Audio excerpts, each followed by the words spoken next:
네, 가까이는 최동욱 전 검찰총장도 그랬고 혼외자 사건 세상을 깜짝 놀라게 한 것들이 몇 차례 있었습니다. 자, 이동영 차장께 좀 얘기 여쭤볼게요.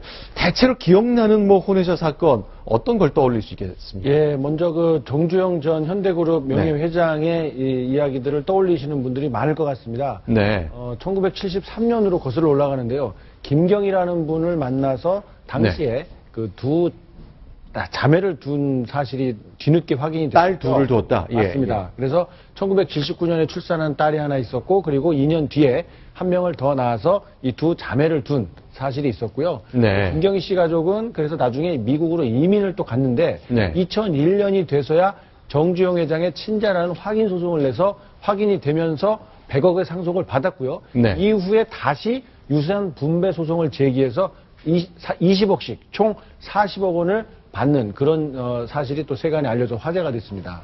자, 그러니까 이건 이제 사후적으로 그 유전자 감시까지 끝나서 확인이 됐기 맞습니다. 때문에 호적에 오르기까지 했다는 그 사건 얘기죠. 맞습니다. 그래서 정주영 회장이 그동안에는 이 팔남, 이 이전까지는 팔남 1녀를 뒀다. 네. 이렇게 했었는데 팔남 3녀로 최종 이제 확인이 된 거죠. 이제 훗날 김경희 씨 본인이 이제 작년에 일요신문과 인터뷰한 내용인데 좀 어떨지 모르겠습니다. 결혼식은 없었다. 그렇게 살게 됐다. TV를 통해서 아빠가 부인과 자식이 있다는 것도 알게 됐다. 근데 이거는 조금 이상합니다.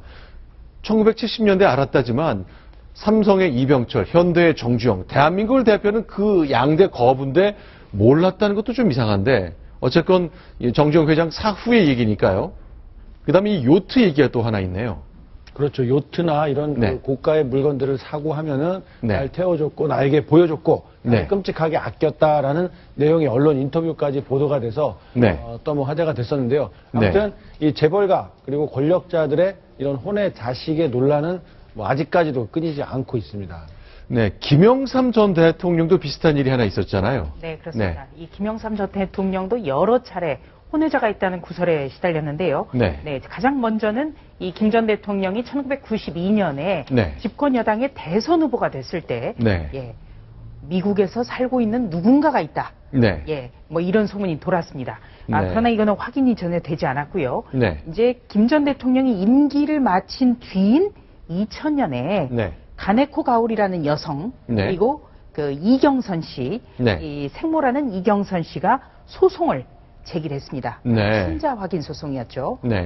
그래서 이 가네코 가오리 같은 경우에는 이경선 씨가 YS에서 난 딸인데 처음에는 대만인에게 입양이 가서 주현희라는 이름으로 살았고요. 아, 그래서 주 씨군요. 나중에는 일본인에게 입양이 돼서 가네코 가오리로 살고 있었다. 이런 증언들도 나왔었습니다. 그런데 선거 10여일을 앞두고 돌연 소송을 취하를 해서 유야무야 됐습니다. 그리고 나서 또 한 번 2010년에 다시 한번 다른 사건이 좀 불거졌는데요. 당시 52세였던 남성 김모 씨가 자신이 친자식이라면서 소송을 제기했습니다. 그런데 YS 쪽에서는 전혀 여기에 대해서 일절 어떤 답변도 하지 않았고요.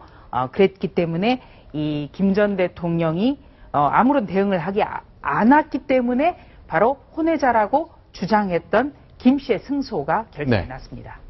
알겠습니다. 뭐 가장 가까이는 이제 최동욱 전 검찰총장 뭐 본인도 인정하지 않았고 DNA에서 검사도 이루어지지 않았기 때문에 100% 그렇다고는 할 수 없지만 최동욱 총장의 선택을 볼 때 그렇게 추정할 수 있는 단계까지는 온 거잖아요. 그렇죠. 그리고 검찰에서도 2014년에 이제 그 당시에 이제 여러 이제 최동욱 검찰총장의 혼외자라고 볼 수 있는 간접 증거들이 많이 있었거든요. 뭐 그 당시에 이제 산부인과에서 앞발안에 이제 최동욱 검찰총장의 이름이 써 있었다는 거나, 그다음에 이제 뭐 가정부가 등장해서 가정부 얘기했었던 것, 뭐 사진들 기타 여러 가지 간접 증거가 있기 때문에 사실상 혼외자가 있다라고 검찰은 판단을 했고요. 지금 최동욱 전 검찰총장은 이제 혼외자 논란을 물러나시고, 이제 전북 쪽에서 한 작업실에서 그림 그리면서 지금 뭐 소일거리를 하신다고 합니다.